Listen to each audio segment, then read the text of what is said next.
Alrighty, good morning, good afternoon, and welcome to those who have clicked on to join us. My name is Miranda Schwartz, and I am a training and technical assistance specialist here at Ujima Inc., the National Center on Violence Against Women in the Black Community. Today, we will be gathering to talk with Rama Abdulalim, the Executive Director of Karama, Muslim Women Lawyers for Human Rights, where we'll be discussing supporting survivors of domestic violence who are of faith. I'm really excited for this conversation, so thank you so much for joining me today, Rama. For having me. Alrighty, so I guess we can just jump on into the question. So how did you get into this work? So I was first introduced to Karama many years ago. My sister is actually on the board of directors, and she kept on pushing me to come to Karama's flagship program, which was this long leadership summer program, but I never had 3 weeks in the summer. They finally offered an executive program in 2017. And when I did the executive program, it was really transformative to me. And people are like, really, a week program? It was for someone who was a religion major in undergrad. I'm the daughter of an imam, so people who know Muslims, imams are religious leaders. They're probably most equivalent to reverends or rabbis. So I had a lot of background in Islam, and I still was transformed by being in the flagship program and just kind of learning about what they did. So when I had the opportunity to join Karama later on that fall, I was like, oh, this is really interesting because they do a lot of work in the DV space. So I've been really active since I started at Karama, just working in the DV space. And Karama for several years had a grant from the Department of Justice Office of Violence Against Women doing training for trainers for the trainer. So we weren't really doing direct services, but we were doing training for everyone who was actually dealing with survivors. So that's what we did for several years. And we're still kind of have a foot in that space. Amazing. Thank you for sharing. And it's fun to see how trajectory and connections can kind of get you into this new space. Alrighty. So how do you approach your work with survivors? I know you talk about training the trainer, apart from working with survivors directly, but how do you do that, taking into account their religious beliefs and the cultural context within which they exist? So I'm pretty sure your audience is probably going to be like, wow, it happens in all communities. So what really affects survivors, Muslim survivors, is that there's a lot of patriarchy and racism that has enveloped the American Muslim community. And so with those two things, we're kind of fighting with everybody else is fighting. So in terms of patriarchy, we have the setup that people think that, oh, Muslim women need to kowtow to Muslim men. And then Black women, especially, like, we even let you guys be Muslims. And so it's not just, and people are like, oh, it's because you're African American. Like, no, my African sisters, my sisters from the Caribbean, all Black women get the same kind of, you're not Muslim enough and you need to be treated differently than sisters from other cultures because you're really not a Muslim woman. And so we are really fighting that point first. And that goes to, since we're really not, like, we want them to still like us, so we shouldn't say anything to anybody that we're being abused or we've been assaulted or we're a victim of domestic violence. We don't want to say anything because they already don't like us. And so that's what we're constantly fighting against, is that really getting women to really realize that it's not their fault and that this is really patriarchy and racism that is really kind of holding you back. And for Muslims, we call it gendered Islamophobia. So there's Islamophobia for everybody, but there's gendered Islamophobia that really affects Black women, Black Muslim women more than other groups.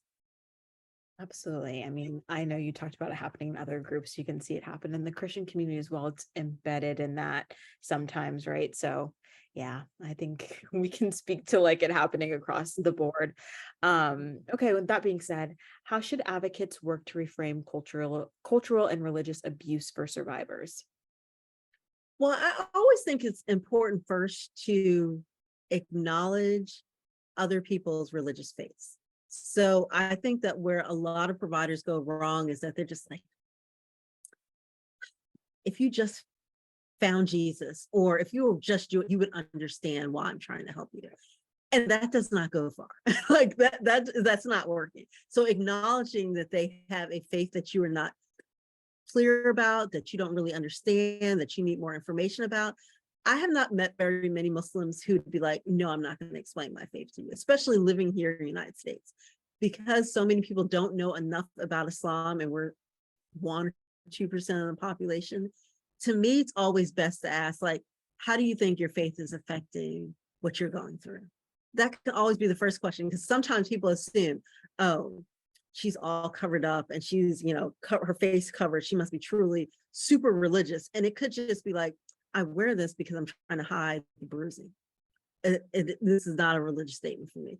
Or people who have no covering at all. People are like, are you really a Muslim? Because your hair is out, you're wearing a short skirt, like making, to me, pieces of cloth and fabric to be justification of how Muslim or not Muslim you are, instead of really asking the survivor themselves, like, how do you feel your culture, your religion has come into play? And then really starting from there, once you have some baseline of actually knowing, okay, it really is a focus, or maybe it's not a focus, but really asking that question first and not making assumptions just how someone looks on how religious they are. Absolutely. And I know you touched on this really briefly, but like survivors will always tell you what they need from you. And as you said, like religion is part of one's like belief system, and it's just as important as that cultural specificity.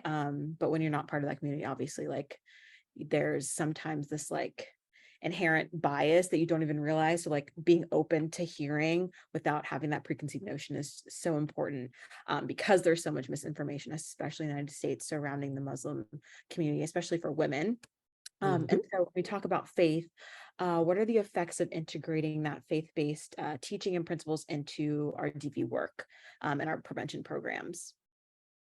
I think that it's just knowing that there's certain things that may not go over well with Muslim women.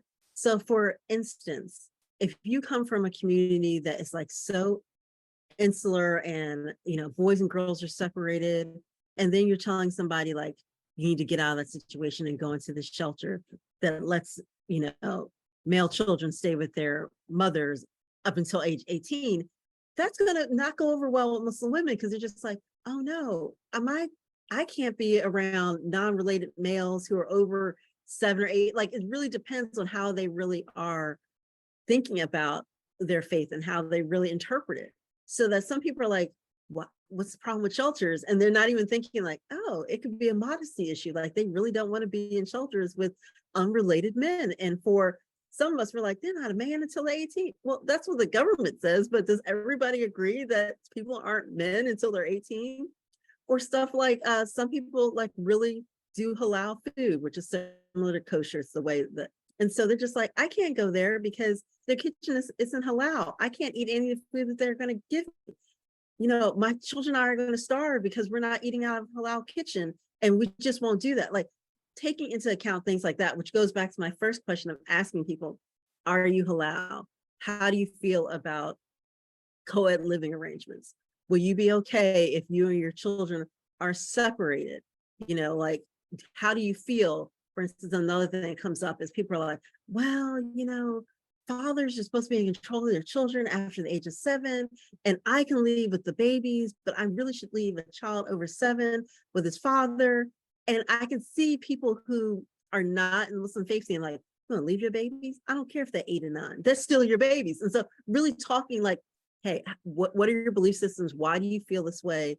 And really getting to the heart of why you may not feel ready to leave, because you are like, there's nothing else out there for me. Like, this is the best I can do, is being abused so that I can protect my children, because I don't want them to go out into the world and be infected by other people. So it's really asking some basic questions, which I feel most providers ask, but sometimes I feel that they just jump in without asking and making assumptions. And they're like, they don't know what's good for them. I need to help them. And really trying to work with the whole group that's helping the survivor to really give them the best situation. Absolutely. Yeah. I mean, I think it's really a teaching moment for us, especially when we think about people working in shelter. Like, as an advocate, it's always okay not to have an answer or to like know something, but to give the survivor that space to kind of allow them to tell us what they need, or what is specific for them is just as important. And so In what ways can faith-based organizations collaborate with secular DV service providers to kind of offer that comprehensive support? So I will say that I was disappointed when the White House came out with their new plan on how to battle gender-based violence, and they really did not talk about faith organizations. And I think they missed out on a huge opportunity because there are so many faith-based organizations that are doing outstanding work in the DV field that have been left out of the conversation. And I think that we're missing out on a huge part of American life. And so even though people are like, oh, Americans are becoming more secular. Yeah, but there's still a huge group of people that religion is a huge part of who they are. And really getting access to services, really making collaborations, partnerships, especially in places where there might be a new refugee population that has a huge population of Muslims or some other faith. You really need to be interacting with faith-based DV organizations to say, hey, we need some training. Can you come and train our people? Like, could you do an audit of our facility to tell us what we're missing? Like, what is going to be the problem with this new group that we haven't really dealt with in the past? I really think more organizations need to see partnerships instead of, I think too often non-religious and secular DV organizations are kind of like, they're making excuses for the behavior and they don't really understand. And they're really not committed to this work, because the women and men that I have worked with in the Interfaith Coalition Against Domestic Violence and Sexual Assault, it's amazing. You don't realize the kind of, everybody has a bias and people don't always acknowledge it. But I will say that, I was like, oh, those Catholics hate women. And then seeing, somebody like Catholics for Peace who are like, no, Catholicism doesn't believe in domestic violence. And we have all of these, and you're like, wait a second, the Pope said that? Nobody, that's not something everybody knows. And so really, just really taking time to see what's out there as offerings from like the interfaith community and faith communities in general to really see what people want. Because I think offering that could just help. It does not hurt. I think some people are like, no, I want to stay far away from that. But it's so important to not make survivors feel that they have to separate out such a big part of who they are just to get services. I absolutely agree with you. Survivors are always going to bring that to you, whether or not you want it to be part of that system or not.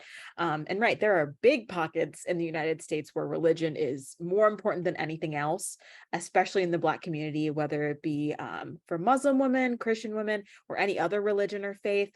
So like, I think you're right, it is silly to kind of skip over that, because like whether or not people outwardly show their religion, whether or not or not, that's a big part of how they move through the world. So yeah, you're right, to ignore that is very silly. Okay, so how can faith communities address cultural and religious beliefs that may perpetuate or enable DV, or maybe how do you challenge those misconceptions about those that your faith in that work? So Karama did 2 papers, which I was looking up today, and I was like, oh my gosh, that was 5 years ago, on 2 issues that had come up in the Muslim community. And the 2 issues were FGM, female genital mutilation, and what we call the angel's cursing hadith. So I'm going to take both of them separately to show you how it had come up in the Muslim faith. So FGM had come up because there was a case in Michigan of a doctor who was performing this on some little girls and said, no, I'm a Muslim and I have to do this. And the DOJ quickly came to Muslim organizations, was like, nobody has ever told me that. Can you guys give us some more information? Is this like really a religious liberty case? Do we have to worry about this? And it was really fascinating because it was very culturally specific to one part of the Muslim faith from one area of the world. And even everybody who practiced that did not. But really going back to, Karama did a lot of research, and for Muslims, all of our things revolve around our holy book, the Quran, and sayings of the Prophet Muhammad, peace and blessings be upon him, known as hadith. And so we were really saying, like, let's go back and find what they say is their justification and where is this coming from. And we came out with a paper that says Islam does not require FGM. And the DOJ was like, thank you so much. It's like, really just be able to come out and say, what, here are the 5 places they say it's in the Holy Book, and here's it in Arabic, and here's the translation they're using, but here's what the words actually mean. And here's what the actual cultural practices have been. And really, FGM predated Islam. It has nothing to do with Islam. And it's FGM something that really affects outlandish amount of women and girls around the world. There is like something like 750,000 girls and women in the DC area who are at risk. And you were like, there's no way, because there's not that many Muslims. So it's not just a Muslim thing. It's amazing. It's not just a Black thing. It's not just an immigrant thing. There are, and people are always like, that can't be true. There are white Christian groups in Virginia that believe in FGM. So like, let's remove the, oh, they must be immigrant, they must not know how to treat women, we need to go save them. It affects so many people. So when we came out with that paper, a lot of people are like, that's what we need. It's like, we need a lot more religions to come out with something similar to our paper that says, no, our religion does not require this. This is not a requirement. Because people are like, it's a requirement of my religion. And then that became the religious liberty kind of defense that people had, like, oh my gosh, making me do something that my religion requires. And so that was one we did. The other one was called the Angels Cursing Hadith. And so when I describe it, please take into account that this is something that a lot of people believed for many years. So even though I'm saying it with a like look of disbelief, because I'm like, I can't believe anybody believed this, there were women who really believed this. So there was a saying that, because this is another thing that happens in the Muslim faith that I need to just get out of the way. Muslims have sex. Muslims have sex outside of marriage. Let's stop pretending that every Muslim woman and Muslim man is only having sex in marriages. Yes, that is what the ideal is, but it's also the ideal in a lot of other religions, and other religions have come to accept that. Muslims still want to pretend, and we want to act like we're, I think it's ostrich. Like if we put our head in the sand and everything's happening around us, like nobody sees us. So Muslims are having sex, but people were also, so get that out of the way. The Angels Cursing Hadith was saying that if you were in a marriage and you said no to your husband because you did not want to have sex that night, the angels would curse you until the morning because you said no to your husband. And there are women who believe that even if they did not want to have sex with a husband, if their husband wanted to have sex, in order to not get this like, religious kind of persecution, the big angels are cursing you, because nobody wants angels cursing. It's no different in any religion. Like they're like, maybe angels cursing isn't bad. No, angels cursing is bad in Islam. It was like getting a bunch of negative things on your like permanent record with God. It was that the angels were cursing you. And people are like, no, the prophet said that, and it's in hadith. And what we had to go through at Karama was going back and seeing, for hadiths, for everything in the Muslim religion outside the Quran, hadiths were passed down verbally before they were written down. And so there are some that we're like, when did that come out? Oh, 250 years after the prophet died? All right, and who sent it to them? And so for hadiths, it's really kind of a transmission issue. And so it could be like, oh, was that somebody who actually knew the prophet, who was, like somebody who knew the prophet told them and then told somebody else told. And so usually for hadiths, a lot of things come up that you're just like, wait a second, somebody came up with that 250 years after the prophet passed away. And people are like, oh, it got to be right. It has to be right because, Muslim marriage is so important. So writing that paper was really important for our community, because there were a lot of women who were just like, I don't want to have, sex. And it wasn't just women in marriages. So it's just like, if this Muslim man comes up to me and says he wants to have sex with me and I say no, I will be cursed. That's something that you're really battling against. And you're just like, no, like that is not what sex is supposed to be. Yes, in Islam, sex is supposed to be something that's pleasurable between a husband and wife. Yes, I understand that. Yes, that is a community. But there are a lot of people who are not in that kind of relationship, who were still having sex, who still had this belief that if I said no, I was going to be cursed. And so that was something that it was shocking to me, that some people had that opinion that this was, it has to be right. Somebody said this, it said it was a hadith, and And, it wasn't just men, it was women who were helping you get, ready for your wedding, who's like, sister, I'm going to talk to you about your responsibilities to your husband, who are also telling it. So it was kind of really like being passed down by generations of, this is how you're supposed to please your husband. This is what you do when a man wants to have sex with you. And so it was really shocking that it had become so embedded in our community. And a group called, I think their name are just Heart now, but it used to be Heart Women and Girls out of Chicago, was really seeing a lot of people asking this question. So we did the research paper for them, and then we published it because it had become a huge issue that people were talking about. And he was like, what? That can't be right. But that was something that people really thought, like, Islam required women to, no matter what, That have sex with a man who said, I want to have sex, or you would be cursed. that is really interesting. I did not know that. Yeah. But honestly, like that's really wow, because I mean that's a disproportionate burden on a woman to just have that hanging over you. Oh wow. That's a lot. That's a lot to have on you. But I'm glad that you were able to do the research and dispel that because yeah, I can't imagine like having that on you. Absolutely. Yeah. And so kind of shifting gears a little bit because I think maybe this had been passed on maybe from faith leaders, but how can faith leaders create those safe spaces within their communities where survivors might feel a little bit more comfortable seeking help and sharing their experiences? So for Muslims, it's called a masjid. A lot of people know the word mosque, which is actually the French term. So masjid is the Arabic term. So most Muslims say masjid. I tell masjids and Islamic centers, if you don't have any training, have cards, send them to the national helpline. You're not trained to do this. If you do have training, and there are groups that do training about domestic violence in the Muslim community, and really train imams to say, this is what you should be on the lookout for. This is what you need to be talking to women about. Because I think that a lot of Muslim women are not just physically abused. So, and they feel I'm not a victim of domestic violence unless there is physical abuse. And we all know who work in the DV space that there's so much more than physical abuse. There's mental abuse. And for Muslims, we feel there's a lot of spiritual abuse. So there's a lot of, well, the Quran says this, and because the Quran says this, and this is how you're supposed to do, if you don't do what the Quran says, again, you're a bad Muslim, or you're going against the faith, and you're going to be, you're going to the hellfire one day. It's really that spiritual abuse that you learn, if you hear it over and over again. And,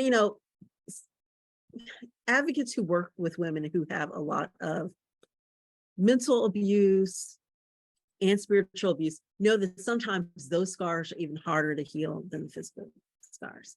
That it's really hard when you have embedded in your mind that I'm not a good Muslim woman because I couldn't keep my husband, because I couldn't keep him satisfied. And that is why he has 4 secret wives, because I was not doing what I'm supposed to do. So it's really kind of making sure that if you manage to have training, they know how to say, okay, this is something that's an issue, and this is something we need to talk about. Some other communities have done great jobs of gathering together sermons about DV that they share with other people in their religious faith.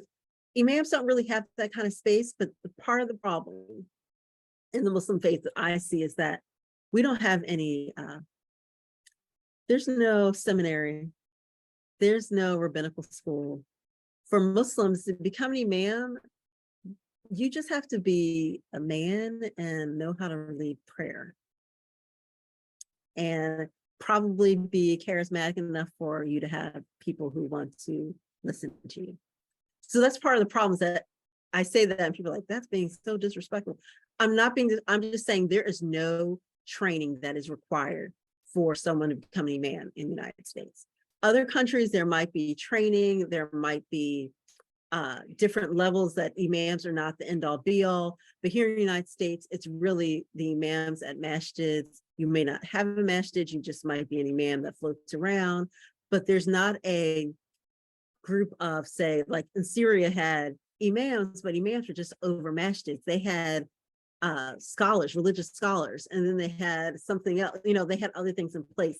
United States, we don't have that. And since we have no kind of central area, you could be really dependent on where you go to the masjid, what community you're a part of, on how your imam reacts to domestic violence. It is really amazing how different communities will approach domestic violence in the same city, just based on what community you just happen to be a part of. So honestly, I tell people that when they ask what their community has been doing, if you're not going to really splurge for training, which you really should do, it's really knowing just the baseline. If someone comes up to you and says, I'm being abused, how do you respond to that? And your response should be, here is the hotline number. Please call, these people can help. And it's not, sister, it's okay. You take that the wrong way. You're being too sensitive. That's not the response. The response is, I believe you, here's the number. That's, to me, that is so little and it's so baseline. It does not mean that you have to go.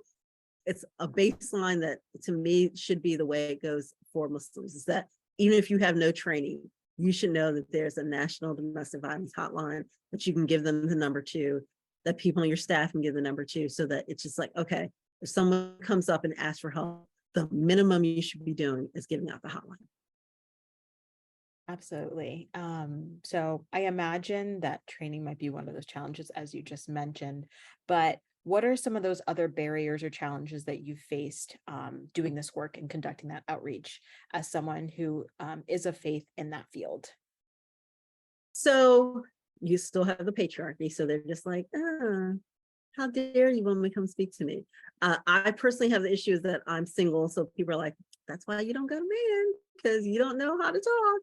So I'm like, yeah, not related, but okay. So those two things come up a lot. The idea that, similar to what I said at the beginning, Muslims want to pretend that they have, every faith does. We have a perfect faith and there's nothing wrong. Do not really look into how people actually participate or engage with the faith. And so they're like, Muslims, the faith can never be wrong. And it's like, we're not saying the faith is ever wrong. We're saying people who are practicing the faith can be wrong. And so really getting that mindset to shift, so that it's similar to me, the argument that we had for a lot of Muslims right after the George Floyd murder, was that really shifting their idea that, yes, racism, is something that Muslims in America have to face, and Muslims around the world have to face the issue of racism. And patriarchy is something that Muslims around the world and in the United States need to face. And if you're not willing to admit that your faith even has that issue, then that makes it even harder for us to work in this space. So for instance, right after George Floyd, I had a lot of Muslims who were like, oh, everyone's my brother or sister and I don't see color. I said, that was funny. I remember your daughter was interested in marrying a Black man and you were like, oh, you can't marry him. And it was just because he was Black. He had a job, he was practicing. So it was kind of ideas, or I love Black Muslims. Okay, for Black Muslims, we usually get two people that they usually tell us as justification that they have no racism. Muhammad Ali. And you're like, seriously, Muhammad Ali? Like, you don't know him? Like, you never knew him. They love Muhammad Ali. And then one of the first people, muezzins, is the people who call people to prayer. The first one was a Black African. And so they were like, Black people have been important to Islam from the very beginning. Look at Bilal. I'm like, that don't got nothing to do with you. You personally, that has nothing to do with. But somehow mentioning those two people makes you not racist. And so without us ever really addressing racism, we really can't address patriarchy too, because both of those two, to me, go hand in hand.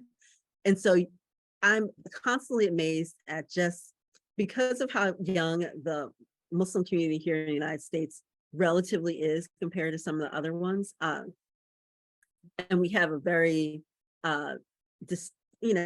compared to other groups, we have some native born, as I like to say, and a very large immigrant population.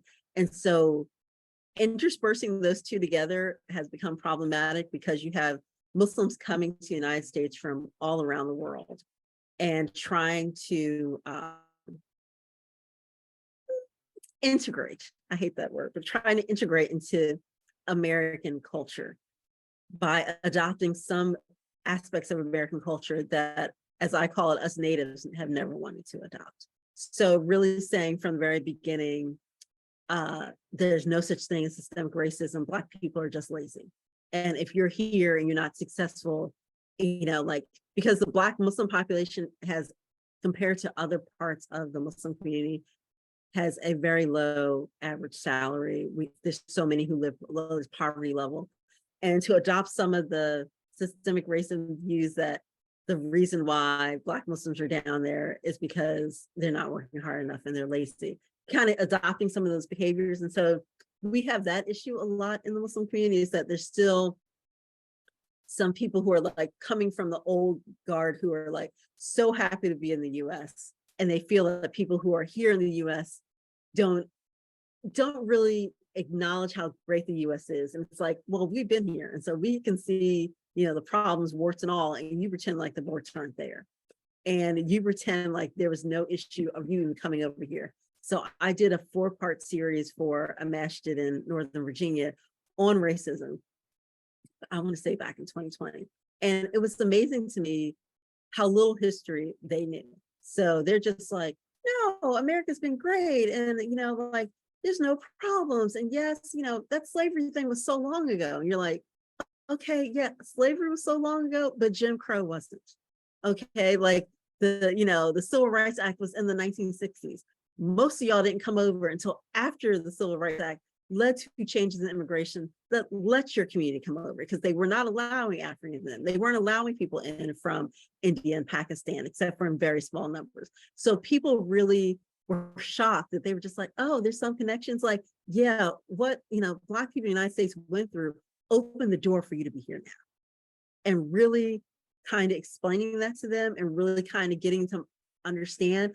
And it has been really hard road to sow for so long, because so many people are still like, no, I'm an American. They see me as their equal, and I don't see color. And it's only the Black Muslims who are making color into a thing.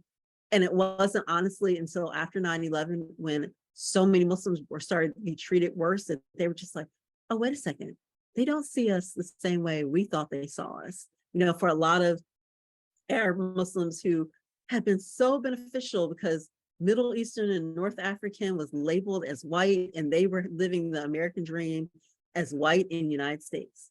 And then after 9/11, they were like, oh no, y'all aren't white enough. Y'all have Arab names. So people whose name was Muhammad, who became Mo, Samir, who became Sam, girls who went from Yasmin to Jasmine, so they didn't sound as, ethnic, and really seeing that what America had to offer. And they were like, wait a second, they don't like us as much. It's like, no, there's nothing wrong with America, but you have to realize that to be a Muslim in America takes some work. And we have been telling you this is work that needs to be done. So I think that those issues, until those are addressed, DV is on the list.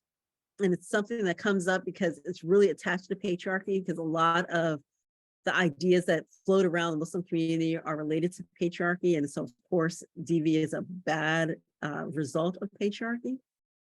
But until we start addressing some of those root causes, unfortunately, DV is not high on the list for a lot of Muslims.